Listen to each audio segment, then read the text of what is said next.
I'm Jeff Cook. And I'm TJ Wilson. And this is Around the Circle. I'm walking slowly. I'm taking my time. All I could talking is starting to rhyme. I'm letting go of lonely, letting go of strife. I just can't get enough of this beautiful life. Hey, this is Jeff. In February of 2020, one of the last things TJ and I did together before COVID was to throw an epic Enneagram conference we called Liberation. In it, we elevated the Enneagram as a tool not only to see ourselves and our motives, but to see our obstacles and how to overcome them. We were very proud of this material, though we had to cancel all of our remaining 2020 events. Over the next few weeks, we will be releasing clips from that conference with the hope that not only you'll share it, but that we can begin creating our next touring event for 2022. Thank you again, as always, for listening, and may all good things be yours. All right, so there is a fantastic book by C.S. Lewis, which you should all read, and it's called The Great Divorce. I'm going to read just a small passage from it about dragons. There is a scene, and this is a heavenly scene. It's like these folks who are on the outside, the edges of heaven, and one of them says, I saw coming toward us a ghost. Ghosts are people who are trying to be redeemed, who carried something on his shoulder like all the ghosts. He was unsubstantial. He wasn't quite real yet, but they differed from one another as smokes differ. Some had been whitish, some dark and oily. What sat on the shoulder was a little red lizard. It's a dragon. And it was twitching its tail like a whip and whispering things in his ear. So it's like this dark, oily character. And as we caught sight of him, he turned his head to the reptile with a snarl of impatience. Shut up, I tell you, he said. It wagged his tail and continued to whisper to him. He ceased snarling and presently began to smile, the dragon, that is. So here's the picture. There's this oily man's got a lizard on his shoulder. An angel comes to him. The angel says, I have a big sword, because I'm an angel. And if you would like, I can kill that lizard. I can kill the dragon, as it were. And the guy says, well, I don't think we're going to go that far. I mean, he is kind of a comfort at times. And he gives me some of the things that I really need and want. And they go back and forth and back and forth. It's really worth reading. This culminates in a moment where finally the man, the oily spirit, submits and says, I will allow you to kill it. For a moment, I could make out nothing distinctly. Then I saw between me and the nearest bush, unmistakably solid, but growing every moment, solider, the upper arm and the shoulder of a man. Then brighter still, he's not a ghost, and stronger, the legs and hands, the neck, and golden head materialized while I watched. And if my attention had not wavered, I should have seen the actual completing of a man, an immense man, naked, not much smaller than an angel. It continues. What distracted me was the fact that at the same moment, something seemed to be happening to the lizard.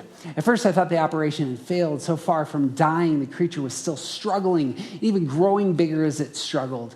And as it grew, it changed. Its hinder parts grew rounder. The tail, still flickering, became a tail of hair that flickered. Suddenly, what stood before me was the greatest stallion I had ever seen. Silvery white with mane and tail of gold. It was smooth and shining, rippling with swells of flesh and muscle, whining and stamping with its hooves. At each stamp, the land shook and the trees dindled. I've never said the word dindled out loud. The new man turned and clapped the new horse's neck. Its nosed his bright body. Horse and master breathed each into each other's nostrils. Man turned from it, flung himself at the feet of the burning one, that's the angel, and embraced them. When he rose, I thought his face shone with tears, but it may have been only the liquid love and brightness. One cannot distinguish them in that country, which flowed from him. I had not long to think about it. Turning in his seat, he waved a farewell, then nudged the stallion with his heels.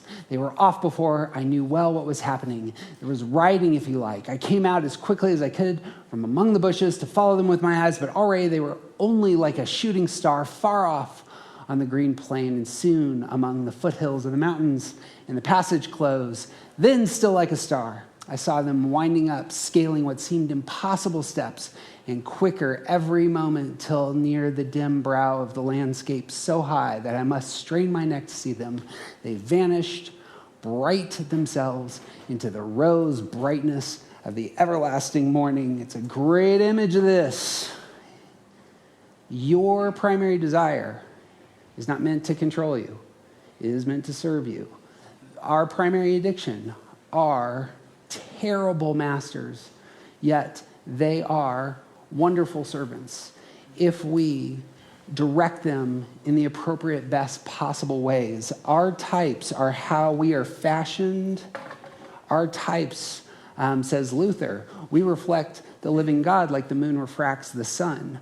It's all reactive, as it were. The light pours forth from us and refracts into the world. There is something about our types that has that quality to it, because there are great goods about being a protective challenger, about being a peacemaker, about being a improver, one who is a helper, one who is a motivating presence, one who is a romantic and artist, one who is an investigator and thinks hard thoughts, one who is loyal and the adventurer. All of these are good in and of themselves. You have something to offer everyone else. Here's one of the secrets to story. Stories are about a character who wants something and overcomes an obstacle in order to get it. When we overcome the obstacle, one of the things that begins to emerge is we realize the story was never about us. We thought it was about Luke Skywalker. It wasn't. He blows up the Death Star and frees everybody. Hiccup trains the dragon and it frees his entire city. Bilbo overcomes his greed, defeats his dragon, and it frees the people of Lake Town and provides a home for the dwarves. Clarice overcomes her dragon, saving the princess, and yet saves the entire region, the country, from fear. Although she does let Hannibal out, and so then more fear. But you need a sequel. That's how it goes. There is something about you. You have a superpower. And we say it all the time, but who you are not isn't interesting. And that is a mantra to internalize deeply. Who you're not isn't interesting, but who you are and what you want reflect how God has made you and how you reflect the living God. And so just to wrap up, we're going to quickly go through. This is what you bring to others, you bring to the world. When you get past your fear, it unleashes healthy people. And so eights, what do eights bring to the world? Eights bring the voice for justice and stability of God. There is something about the eight that ends up being that provider, defender, protector. If you look at the bottom of the enneagram types sheet, you'll see us saying that this personality is made to be heroic and magnanimous, to overflow in forgiveness and courage, to in fact be that magnanimous hero that all of us need in our lives. So eights, those are your marching orders that you target, get past fear, and that is the promised land. Nines, what do nines bring? Nines bring the peacemaking, reconciling passion of God. There is that self-possessed, present, dynamic, goal-oriented side that nines can embrace when they get past the fear of losing connection, because now they are going to exert themselves into the world and bring that, I see all the angles and I am stout-hearted and I am serving out of that posture. What do ones bring? Ones bring the perfecting zeal of God. There's something about ones, it strikes me, that when they are healthy and get past their fear of being corrupted, where they become warm and they become wise and they become noble and they become composed and they actually become hope overflowing and quite sagacious, they become wise. They become reservoirs of wisdom for the rest of us, and we need ones who embrace that world. Twos. Twos show us the pursuing love of God. Twos at their healthiest are thoughtful and joyous and gracious and humble. And because they aren't interested anymore in earning your affection, they are simply a reservoir of care to those around them. How about threes? Threes have the motivating glory of God. There is a authenticity, there is a benevolence, there is a self-accepting quality, and it is displayed in truth. And because they know who they are, and it's not about the gold stars anymore, they actually become that deeply motivating, you can do it kind of person in our lives that we all need. Fours. Fours show us the pathos and appreciation of beauty in God. Creative, redemptive. They can see pain moving. They are a self-renewing sort, and they can reveal the kaleidoscopic spectrum of beauties all around us. And as such, bring great value to those of us who are privileged enough to be around healthy fours. Fives. Fives, the innovative wisdom and insight of God. There is the clear-mindedness. Here is how this works. The data-driven, energetic, engaged personality. Healthy fives are a delight to be around because of their ability to see all the things, communicate them in healthy ways, and actually lead the rest of us as they engage their bodies.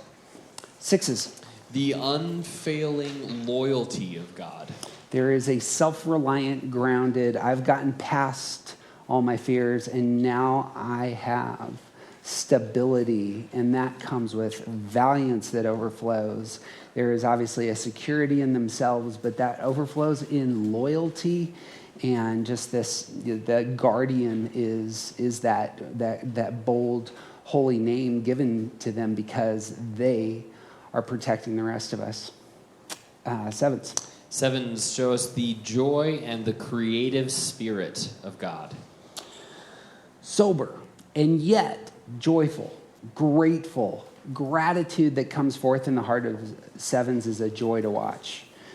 We call this sevens at their best priests because what they do is they rip back the veil and they allow the light of heaven to shine into the rest of our lives. And healthy sevens lead and inspire and take us all on adventures that we all long to be on.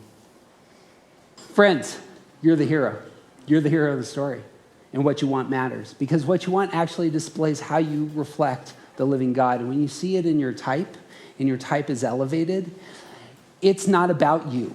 It's about what you bring to all the rest of us. And everyone else in this room and in this city are counting on you to be your healthiest self.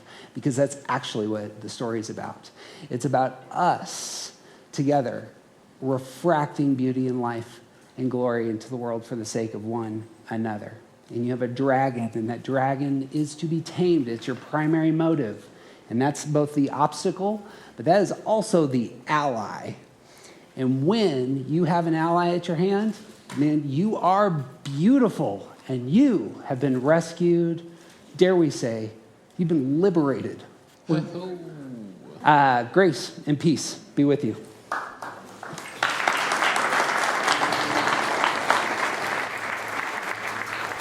This concludes our series taken from our Liberation Conference. We hope you've enjoyed listening and that this material has helped you think a little more clearly about how you see the world. And we hope that we've helped you move forward on your path to being a more healthy, whatever your type is. Keep taming those dragons. As always, you can connect with us on Twitter and Instagram. And if our work brings your life value, the best thing you can do is share our podcast with one person you care about. He's TJ Wilson. He's officially awesome. And I'm Jeff Cook. And who you aren't isn't interesting.